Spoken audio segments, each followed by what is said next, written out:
I very much appreciate the opportunity to be here with you. I appreciate the opportunity to speak to you in the name of the Lord. I recognize the responsibility. I also recognize the time and what service this is. I do recognize that. Whether or not I remember that remains to be seen. I recognize that. But like Brother Jeff was mentioning earlier today, as a man who's been called of God to preach His gospel, you're in a two-sided coin, as he put it. I very much enjoyed hearing preaching all day. I also wanted to preach. I wanted to preach this morning because I felt like the Spirit was with us and it was so manifest. I wanted to preach this afternoon, but now I don't know that now it's time and I'm not so sure. That's the way it is. Yeah. I love to preach, and I really don't like to try.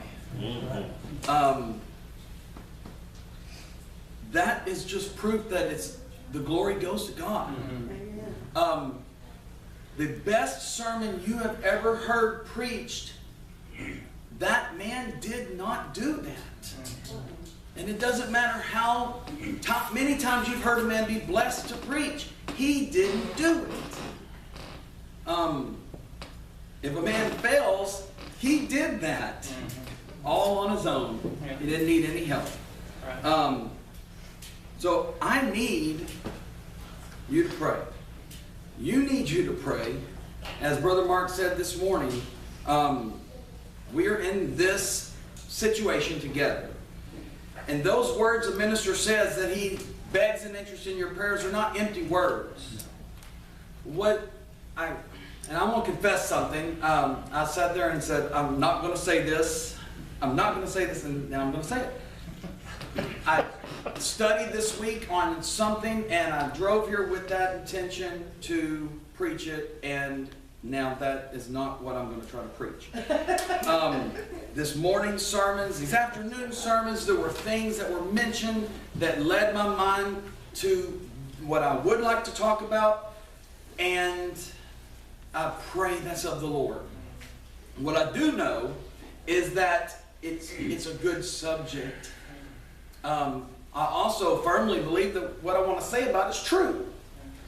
But that's not preaching just to have a good subject. It could be good time well spent. If I read the Bible to you, it would be not wasted time, except that there's something so much better than that the Lord can have for His people. If the Lord's Spirit is in the matter, preaching is where the gospel goes first to your head, because you do have to hear it and understand it. I can't preach to people that aren't there, and I can't preach to people who don't understand English. They did on Pentecost, but I can't. But it can't stop at the head. It has to hit the heart. And I can't do that. I don't speak that tongue, that language. There's where a miracle of speaking in tongues happens, even right now today. Because the language of the heart, man can't speak. Right. But the Holy Spirit can. In fact, it says that it searches the heart.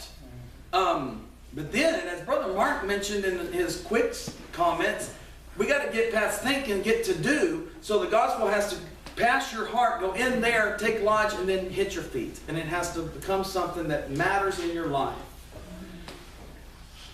What I would like for us to look at, and I guess what I'm going to apologize to anyone that was at Azora last Sunday.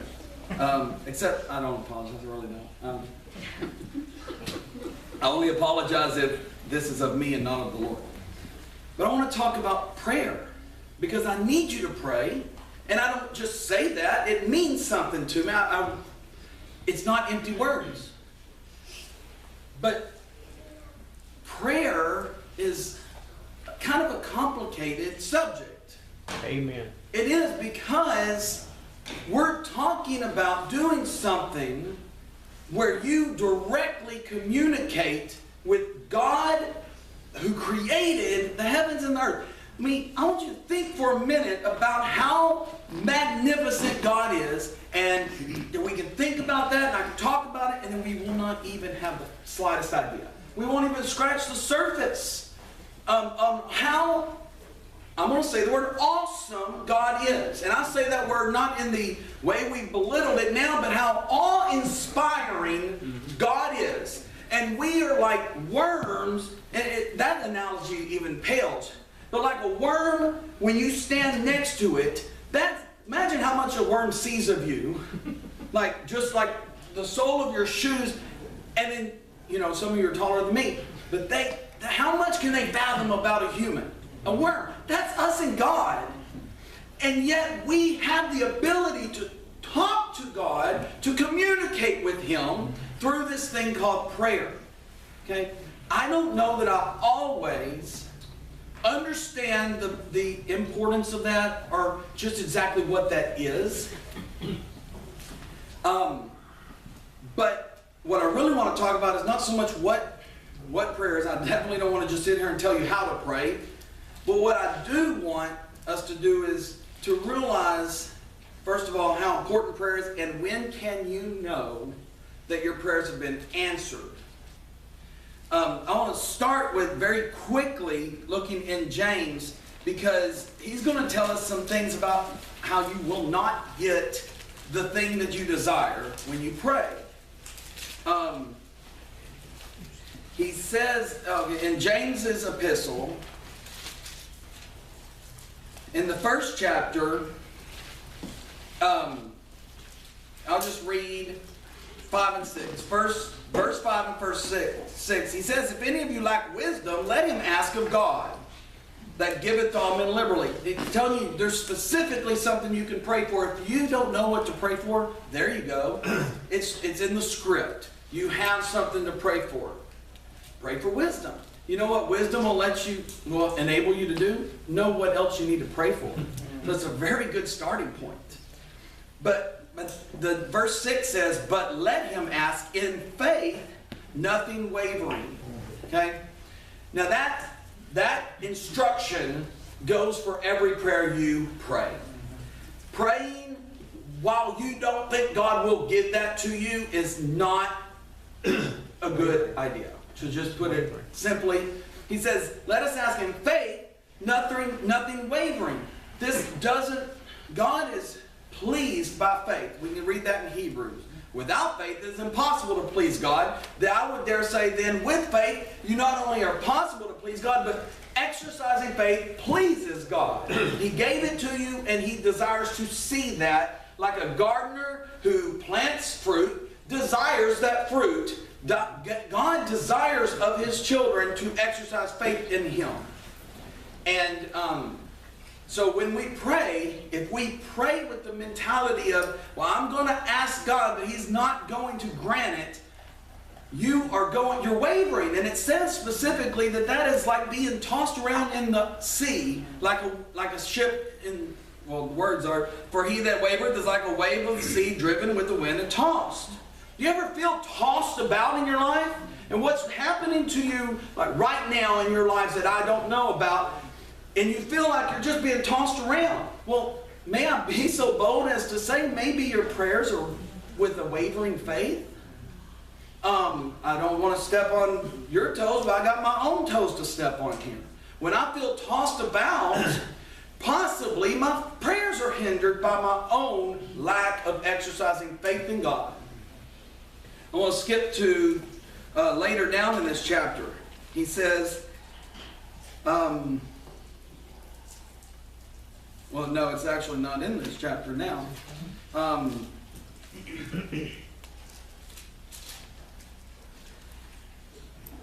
He talks about your faith, or your prayers being, chapter 4.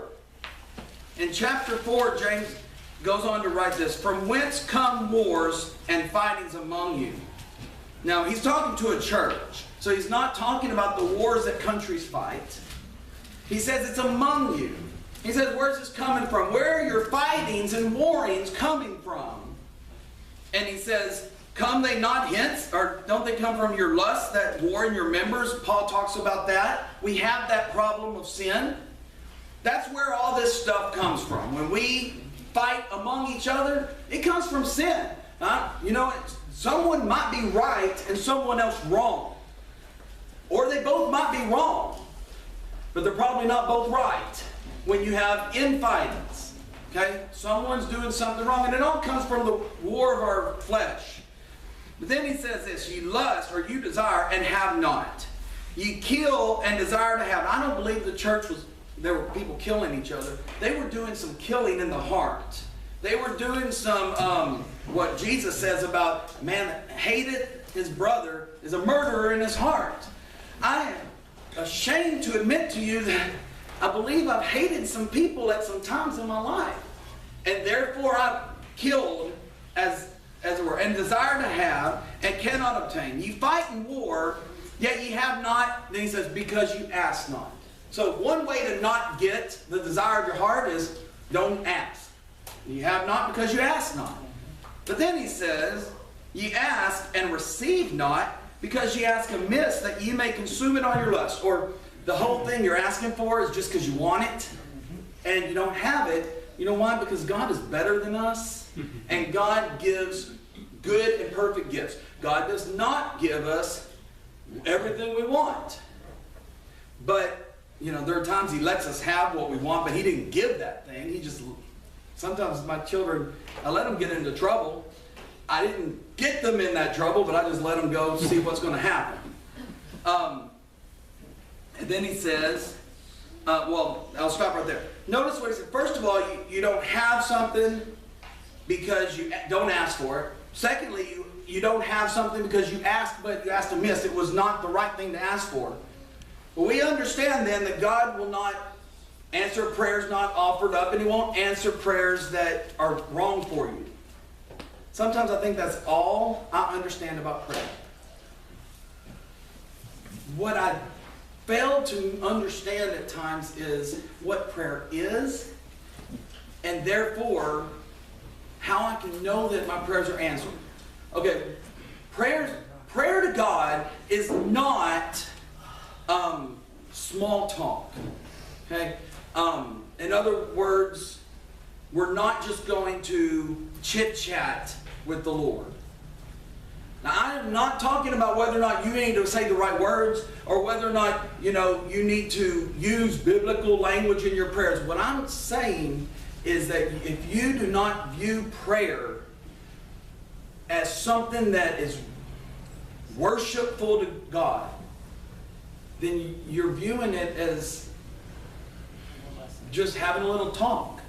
When we sing a song sometimes, and I'm not saying we shouldn't sing the song, but I want to elevate our thought beyond it. Have a little talk with Jesus. Prayer is not a little talk with Jesus. Prayer is a beggar coming before the throne of someone who can and does help. We are coming to the throne of grace because God can deliver that which we stand in need of. When your prayers are to God, they should be worship. That's why it's placed in the church. The church is called by Jesus. He said, my house shall be called the house of prayer. And do you know why He didn't say that? Because we put it in the middle of our service. He said it because it encapsulates everything about our worship service. You should be in prayer before we get to church. Amen. You should be in prayer while you're singing. I mean, Think about that. You should be praying that God would bless you while words are coming out of your mouth that are written in the book, because the prayer comes from the heart even while the words are coming from the mouth. Yep. And they're different. So, and then prayer, as Brother Mark mentioned earlier, when the brother's leading your prayer, he's like a song leader leading a congregation praying in one spirit. And it's amazing how many times the person leading the prayer might actually say the words I was thinking, because it's one spirit praying. And then by all means, pray while the preacher's preaching. And I promise you the preacher's praying while he's preaching.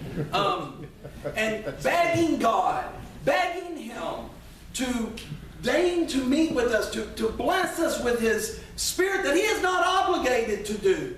And recognizing that He's not obligated to bless us in any way, but that He does, we're able to offer up prayer. When you pray to God, you worship Him. The very act of praying is worship. Because the word worship even means like a dog that would come to its master who can and does bestow all things it needs. And they lick upon the hand. That is like the imagery of worship. And we come to God in begging Him to bless us, not just in worship service, for everything that we need. We are worshiping Him in prayer. We worship Him with our words of prayer. Excuse me.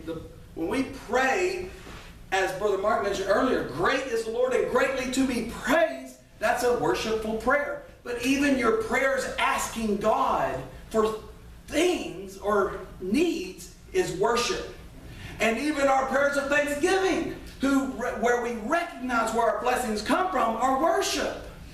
So if we can elevate our thought of prayer beyond having a talk with Jesus to begging our God and worshiping Him, now I think we'll be in a position where we will hear the answer and know that God does always hear and answer your prayers.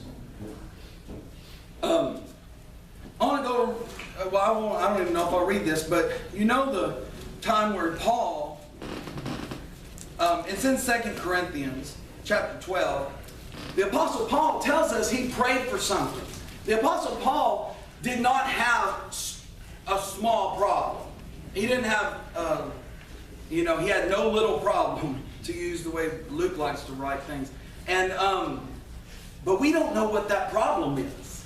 And I believe it's by design that God did not inspire Paul to write down what his problem was. He instead wrote it as a thorn in the flesh. I don't believe it was a thorn in his flesh. Right. But there was a problem that he had in this life, in this body. This problem afflicted him to the point that he beseeched. That word is strong. He beseeched God. And it says he beseeched him 3 times, thrice. And when you read this in chapter 12, it just says it this simply. For this thing I besought the Lord thrice, that it might depart from me. And He said unto me.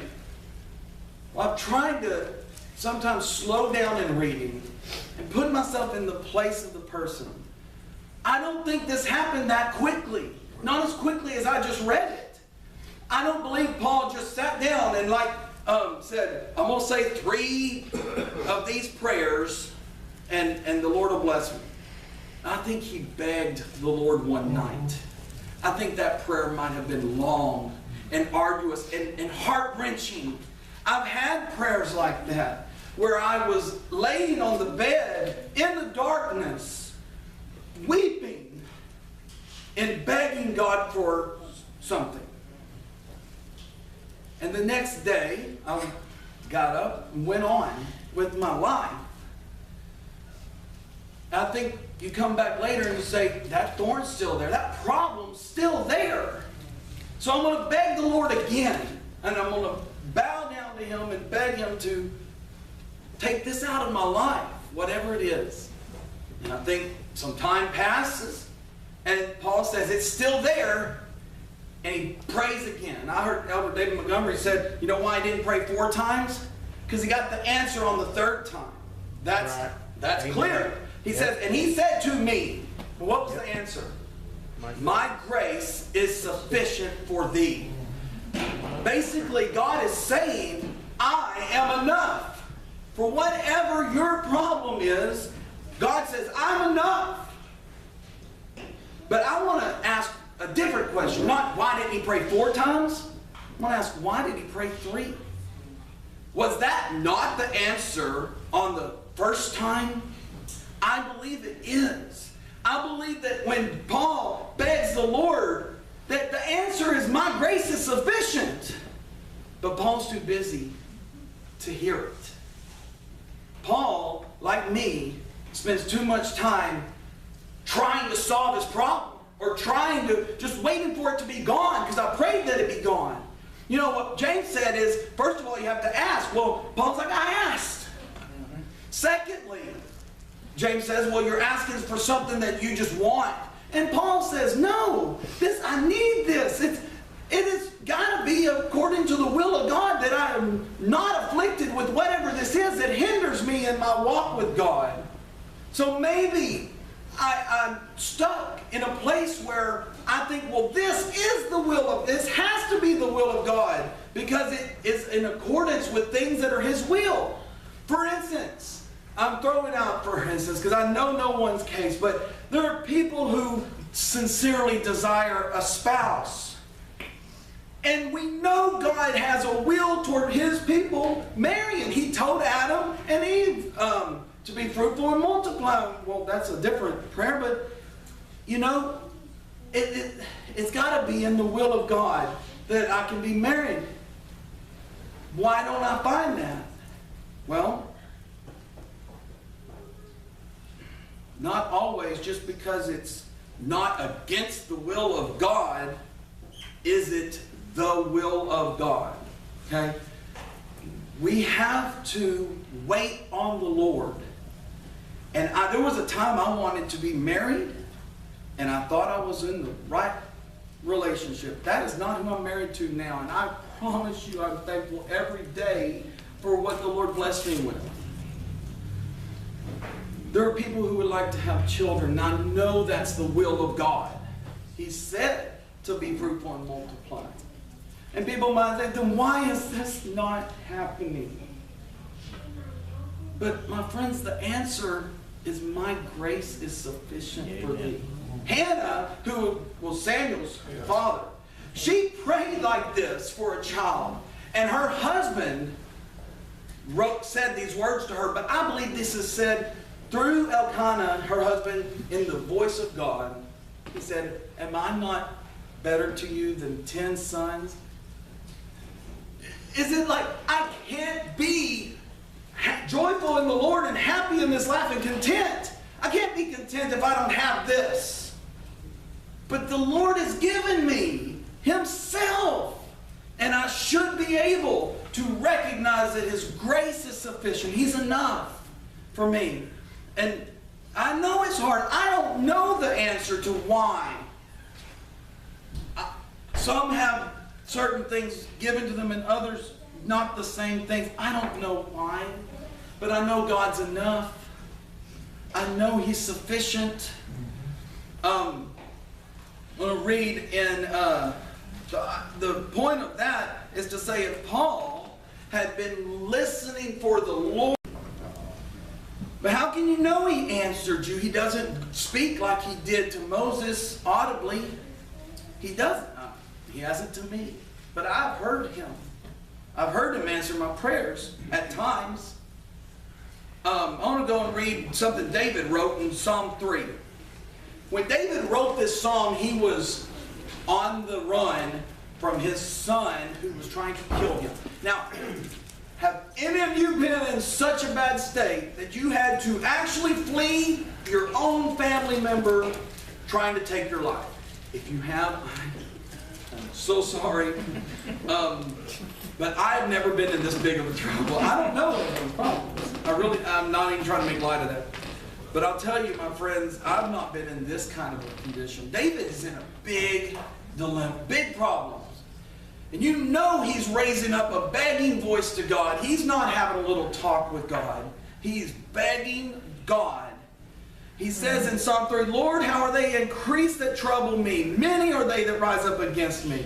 Many there be which say, they say this, there is no help for him in God. And then it says Salah, or pause and think about this. They say that. He goes, but verse 3, but thou, Lord, art a shield for me. Now he's recognizing something about God. My glory and lifter up of my head. Now, verse 4 is where what I found interesting because of the tense.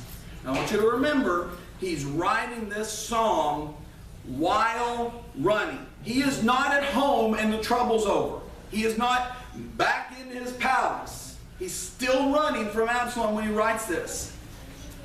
He says, I cried unto the Lord with my voice. Cried. He already prayed this. He's telling you about his prayer. And it says, and he heard me out of his holy hill. He says, I prayed, I cried to the Lord, and he heard me. Now, most of the time, I'm looking for the way I know the Lord heard me is when it's done. Like I prayed for safety through the storm when Houston had its recent flood. And I was up at 4 in the morning watching the news. I went upstairs and I took my sons and brought them down to my bedroom so everybody would be in one room while if the tornado really came out of one place to go. Now I'm not saying don't do that, like that's smart. Be prepared for the storm. But I'll tell you what I was doing, watching the news, paying attention to everything going on.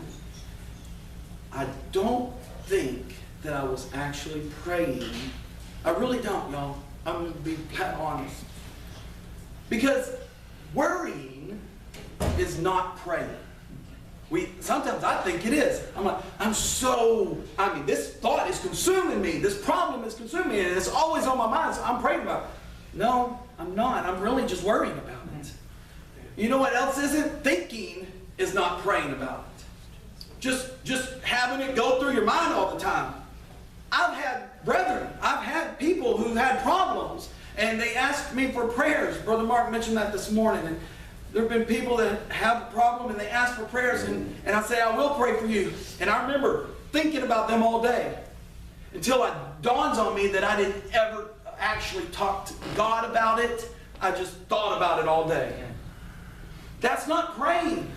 And you know that other night when I was in the storm, and I was just busy all night long, I knew that he had heard my prayer when the storm was gone and we were saved. So that was just grace of God, because I didn't actually pray for that. I just thought about it all night.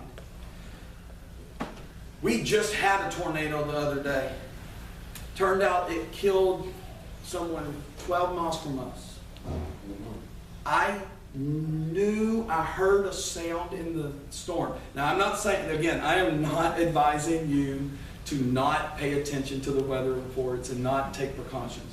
But I will say this, I heard a sound out my window in the middle of the night, and that time I feel like I prayed to God for safety, and I never turned on the TV. Now let's finish reading this. David says in verse 5, I laid me down and slept. David's running. He's not at home in his comfortable bed. He's in the middle of trouble. He says, I cried to the Lord and he heard me. How did he know he heard him? He said, because he slept. There was a peace over David in the middle of this trouble that he was able to sleep. Have you had restless nights in the middle of your troubles? And have you had nights where you don't know how in the world you were able to get the sleep you got? Okay, you know what David's recognizing here? A very small evidence of a great God in his life. Brother Mike mentioned something in his sermon about Moses that resonated with me, because he said, if you're going through the routine of your life and something big happens, you look to see, because what's God doing? Let's not ignore the little things that God's doing in your life. Did you sleep last night? Because I know I have plenty of problems to keep me awake. I have plenty of troubles to weigh on my mind. People to think about, worry about, and pray for. A country, a job, a new baby. Oh, I could just go on and on and on. Things that could keep me awake. But I slept last night. How did I do that? How do we ever rest? David said it's because God heard him. And so he slept. But then notice this. This is another little thing in life we could take for granted. David says, I awaked. Wow. What a small miracle that is. Because this morning, I woke up. He says, David knows why. He says, for he sustained me. He sustained me. David is attributing the smallest of miracles in his life to God. And therefore, he knows God heard him because he knows he's with him. It's evidence in his life. We have those evidences in our lives. Psalm 77, and I'm going to close and get out of Brother Jed's way. Psalm 77, the writer here is starting off with the same thoughts. I cried unto the Lord with my voice, verse 1, even to God, and He gave ear to me. In the day of my trouble I sought the Lord. My soul ran in the night and ceased not. My soul refused to be comforted. I think he's starting this night off the way I start mine off sometimes. I refuse to be comforted. Brother Mark said something about comfort earlier too. Brother Mark might think he didn't preach today, but I feel like he preached to me all day with little bits. Because he mentioned about the Lord can take that time when you think you are inconsolable. He is the God of all comfort. He can comfort you. He says here, my soul refused to be comforted. Then he says, I remembered God and was troubled. Now you think that was not what it was supposed to say right there. Should have said, I remember God and I was comforted. But he didn't say that at first. Sometimes when I remember God, I'm not so comforted. I might be troubled. We could go and read another Psalm, Psalm 139, but I won't. Where he talks about, Lord, thou knowest my downsittings and my uprisings. And when I think about that sometimes, that's not a comforting thought. But I believe the psalmist meant it to be a comforting thought. The Lord knows what I do wrong, but the Lord also knows what He put in me and what He put in you. He knows the heart you have toward Him because He gave it to you. So you can be comforted when you don't feel like your prayers are actually going up to God, that He's still there and He still hears and He still cares and answers those prayers. It's just He answers our prayers the way we ought to pray them and not the way we do. See, we ought to pray, thy will be done. We ought not to just say thy will be done, and we certainly shouldn't mean, which I do most of the time, let this be your will. That's what I do. I say, let thy will be done, but this is what thy will is, and this is what I want. No, see, the Lord actually answers our prayers the way they ought to be prayed because Jesus intercedes for us, takes those prayers, and He takes them to the Father as perfect praise to Him. He answers our prayer with His will be done. Now, He remembered Him and He was troubled. But then notice a little bit over, He says, verse 6, I call to remembrance my song in the night. I commune with mine own heart. And where is he really praying? You remember that Pharisee that prayed, Lord, I thank thee, Father, that thou art not like other men. You know what it says he was doing? It says he prayed within himself. Right. That was the key. That man was praying with, to an audience of meat, to himself. This writer was spending the beginning of this night, it says, I commune with my own heart. And that's why he's troubled. And listen to what his heart says. Verse 7, will the Lord cast off forever? And will it be favorable no more? Is His mercy clean gone forever? Does His promises fail evermore? Hath God forgotten to be gracious? Hath He in anger shut up His tender mercies? Selah. Again, stop and think about it for a second. We heard this morning from Brother Clifford, don't even say it. The Spirit says, say not these things. And I think he hears the Spirit say that because in verse 10 he says, and I said, this is my infirmity. It's like, this is my weakness talking. This is my sin talking. To think that God would forget His people is our sinful weakness. But when he realizes that, he says this, but I will remember the years of the right hand of the Most High. I will remember the works of the Lord. Surely I will remember the wonders of old. I will meditate also of all thy work and talk of all thy doing. Now stop because time. He stops his foolishness of thinking that God isn't going to remember him. And instead he remembers all of the blessings that God has given him already.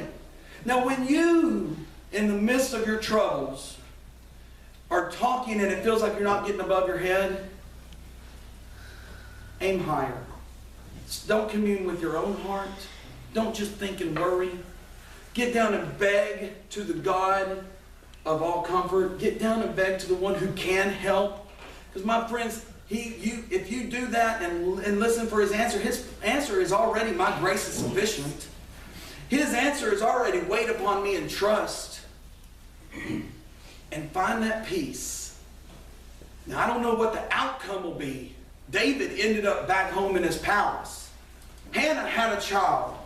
I don't know what the outcome will be. But I do know this, the answer is already there. Thank you for the time.